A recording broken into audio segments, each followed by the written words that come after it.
felt your energy shifting away, and now he's desperate to hold on. He felt it before he could name it. Not a single moment, not something he could point to and say, there, that is where it changed. Just a feeling, quiet and specific and impossible to ignore. Like a temperature shift, the kind you feel before you see any evidence of it, before the leaves change or the light shifts or anything visible confirms what your body already knows. Something between you felt different, and he felt it immediately. He told himself he was imagining it, that he was being paranoid, that he was looking for problems because some part of him has always been more comfortable with chaos than with something good simply continuing. He talked himself out of it twice. The feeling did not talk itself out. It stayed, grew more specific, started showing up in small things he would have missed before. The slight difference in how quickly you responded. The conversations that used to run long finishing earlier than they used to. The warmth that was always just there, now feeling like something he had to reach for slightly. He noticed all of it, filed every small thing carefully without meaning to. The way you do when something matters enough that your attention sharpens around it without being asked. And the picture those small things assembled was one he did not want to look at directly. That your energy was shifting, slowly, quietly, the way tides shift. Not dramatically, just steadily and in a direction away from where he was standing. The desperation arrived quietly at first. Not the loud kind that announces itself and frightens people, the internal kind, the kind that lives underneath composed behavior and steady appearances while everything inside moves faster than it should. He started paying attention in ways he had not been paying attention before, noticing things he had been taking for granted, the specific quality of your presence when it was fully there, how different everything felt when you were genuinely in it versus when some part of you had already started moving elsewhere. He could feel the difference. That is what made it so hard to dismiss. He knew what your full presence felt like, had lived inside it long enough that its texture was familiar, and what he was feeling now was not that. It was the outline of that, the shape without the warmth, the form without the thing that made the form mean something. He replayed everything, looking for the reason.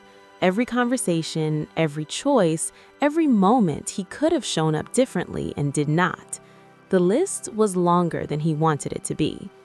All the times your energy was fully present and he was only half there, distracted, preoccupied, moving through the connection without giving it the attention it was quietly asking for. All the times you reached and he received it carelessly, like something that would simply always be available whenever he decided to pay attention. He understands now that nothing simply stays available forever, that energy responds to what it receives, that presence requires presence in return to remain what it is, that you cannot take warmth for granted indefinitely and expect it to stay warm. He learned this too late. Or maybe just late enough to understand it completely, late enough that the understanding has weight behind it instead of just being something he knows in theory. The desperation he feels is not about control. He needs to be honest about that. It is not the desperation of someone who wants to hold on because letting go threatens their ego. It is simpler than that and more honest. It is the desperation of someone who finally and completely understands what they have, standing at the exact moment that understanding arrives too slowly, watching something irreplaceable shift away while the full weight of its value becomes clear for the first time. He wants to reach out, has started conversations in his head 100 times, full and honest ones, the kind he should have been having all along instead of the careful, managed versions he offered when careful and managed was not what the moment needed. He wants to say, I feel you shifting and it is the most frightening thing I have felt in longer than I can remember. Not because I cannot survive it, but because I do not want to. Because surviving without your energy fully present is not the same as living, and I have only just understood the difference. He wants to ask for something he has never been good at asking for, another chance. Not a dramatic one, a quiet one. The chance to simply show up differently than he has been showing up, to give your presence the attention it deserved all along, to stop treating something rare like it was ordinary. He is not the same person who took your energy for granted. That version of him met the consequence of itself and did not enjoy what that felt like. This version is paying attention to every small thing, to the temperature of what's between you, to the way energy responds to being genuinely met versus being casually received.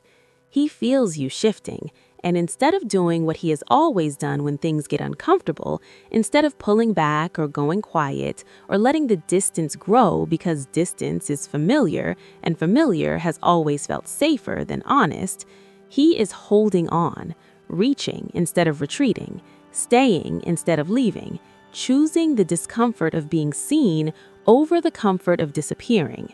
Because losing your energy completely is more frightening than any vulnerability he has ever been asked to face, and he would rather reach imperfectly than not reach at all.